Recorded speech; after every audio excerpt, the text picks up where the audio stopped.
සුබ දවසක් ඔයාලා හැමෝටම ඉතින් ඔන්න අද අපි කතා කරන්න යන්නේ අපිට ඕනම දෙයක් ගැන අහන්න පුළුවන් සුපිරිම AI එකක් තමයි Google Gemini කියන්නේ. හැබැයි මෙච්චර කල් Geminiට තිබ්බ ලොකුම අඩුව තමයි එයා ලෝකෙ ගැන දැනගෙන හිටියට අපි ගැන දැනගෙන හිටපු නැති එක. උදාහරණයකට ඔයා ඇහුවොත් කොහොමද චොකලට් කේක් එකක් හදන්නේ කියලා එයාට ඒක හරියටම ඔයාට කියලා දෙන්න පුළුවන්. හැබැයි ඔයා ඇහුවොත් මම ගිය සතියේ ඊමේල් එකකින් එපු කේක් රෙසිපි එක හොයලා දෙන්න කියලා එයාට ඒක කරන්න බැරි අවස්ථාව සෑහෙන්න වැඩි. හැබැයි දැන් මේ සේරම වෙනස් වෙන්න යන්නේ Google විසින් අලුතෙන්ම හඳුන්වලා දීලා තියෙනවා Gemini Personal Intelligence කියන අලුත්ම ඔප්ෂන් එක. ඉතින් මෙන්න මේ AI එක දැන් අපේ පුද්ගලික ලෝකයට ඇතුල් වෙන්න යන්නේ. අද අපි කතා කරමු මේකෙන් වැඩ කරන්නේ කොහොමද සහ security expert කෙනෙක් විදිහට මේකේ තියෙන privacy ගැටලු ගැන මම දකින දේ. ඉතින් වීඩියෝ එකට යන්න කලින් මම ඔයාලට මතක් කරන්න කැමතියි මේ ගැන ලියපු in detail article එකක් මගේ Facebook page එකේ තියෙනවා. ඉතින් ඔයාලට ඒකට ඇවිල්ලා ඒකත් කියවන්න කියලා මම ඔයාලට ආරාධනා කරනවා. ඉතින් ඒකත් මතක් කරන ගමන් අපි යමු අද අපේ වීඩියෝ එකට.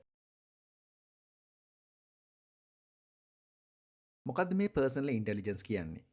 සරලම කිව්වොත් personal intelligence කියන්නේ Geminiට පුළුවන් වෙනවා ඔයාගේ Google account එකේ තියෙන දත්ත එක්ක කතා කරන්න.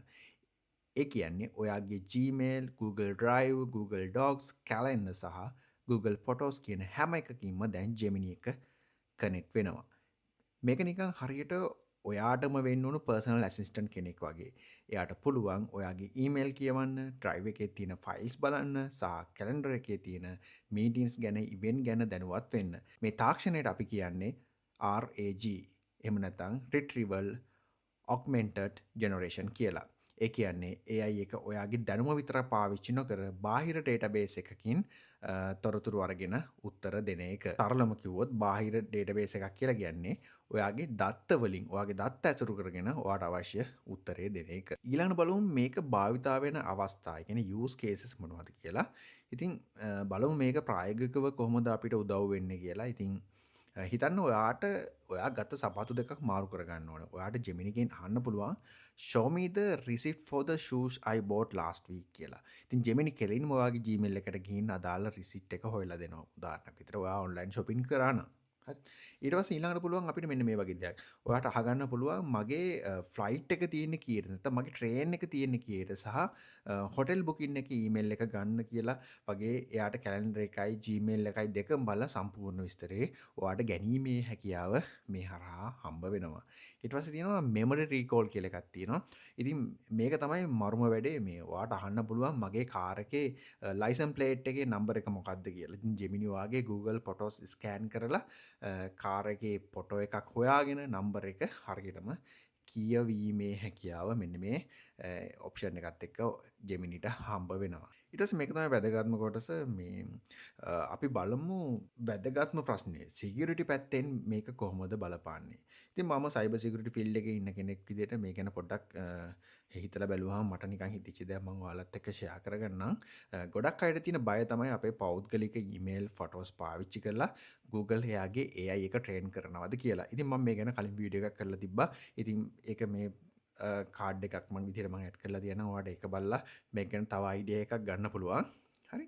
ඉතින් ඒකත් එක්ක මේ Google සමාගම පැහැදිලිවම කියනවා Gemini Personal Intelligence සඳහා භාවිතා කරන ඔබේ පෞද්ගලික දත්ත එයාලගේ AI මොඩල්ස් ට්‍රේන් කිරීමට කිසිම වෙලාවක භාවිතා කරන්නේ නැහැ කියන එක මෙයාලා පැහැදිලිවම කියලා තියෙනවා. ඒ වගේම මේක වැඩ කරන්නේ Gemini එක්ස්ටෙන්ෂන් එක හරහා. මේවා ඩිෆෝල්ට් එන්නේ ඕෆ් කරලා ඔයාට ඕන නම් විතරක් මේවා ඔන් කර ගැනීමේ හැකියාව ඔයාට තියෙනවා. ඒ වගේම ඕනම වෙලාවක ඕෆ් කරගන්නත් Gemini එක කරපු මේ සම්බන්ධ chat history එක මකලා දාන්න ඔයාට ඕනම වෙලාවක අවස්ථාව තියෙනවා. ඊට පස්සේ මේවා ගැන ඔයාට විශ්වාසයක් නැත්නම් මේ ගැනත් අපි in detail කතා කරලා තියෙනවා. මෙයාලගේ මොකද්ද මේ කම්පැනි එක ඇතුළේ තියෙන philosophy එක, මෙයාලා මොන වගේ work plan එකකද වැඩ කරන්නේ, මෙයාලගේ AI generations කොහොමද, AI models කොහොමද train කරන්න වගේ දේවල් අපි මෙයාලගේ philosophy එකත් එක්කම කතා කරලා තියෙනවා. ඉතින් ඒ වගේ links මම පහළ description එකේ දාන්නම්. ඔයාට ඒවා බලලා මෙයාලගේ කොහොමද මේ culture එක, මෙයාලගේ කම්පැනි එකේ culture එක කොහොමද වැඩ කරන්නේ කියන එක ඔයාලට හොඳ අවබෝධයක් ගන්න පුළුවන්. එතකොට ඔයාට යම්කිසි විශ්වාසයක් මේ Google එක සම්බන්ධව ඇති කරගැනීමේ හැකියාව තියෙනවා. ඒ දේවල් හරියට බැලුවොත්. ඊට ඊළඟ තමයි මම අවසාන වශයෙන් ඔයාලත් එක්ක ෂෙයා කරන්නම් මේ කොහොම වුණත් මේ අපේ තියෙන පහසුව ආරක්ෂාව කියන්නේ දෙපැත්තක්. ඔයාගේ ජීවිතය ලේසි කරන්න ඕන නම් මේක සුපිරිම ටූල් එකක්. හැබැයි ඔයාට ප්‍රයිවසි ගැන ගොඩක් වද වෙන කෙනෙක් නම් මේ එක්ස්ටෙන්ෂන් පාවිච්චි කරන එක ගැන දෙපාරක් හිතන්න වෙනවා. ඉතින් මගේ පෞද්ගලික අදහස නම් තාක්ෂණය ඉස්සරහට යනවා අපි දැනගෙන ඉන්න ඕනේ මේක හරියට පාලනය කරන්නේ කොහොමද කියලා විතරයි. ඉතින් ඔයාලා මේ ගැන මොකද හිතන්නේ? ජෙමිනිට ඔයාගේ ඊමේල් එක කියවන්න දෙනවද? පහලින් කමෙන්ට් කරන්න. වීඩියෝ එක වැදගත් වුණා නම් අනිවාර්යෙන් ලයික් එකක් දාලා මේ වගේ තාක්ෂණික දේවල් සිංහලෙන් හරියටම දැනගන්න ආස නම් අදම channel එක subscribe කරන්න කියලා මම ඔයාලට invite කරනවා. ඉතින් අපි ඊළඟ වීඩියෝ එකකින් හම්බ වෙනකන් දිගටම ඉන්න කියලා මම ඔයාලට මතක් කරනවා.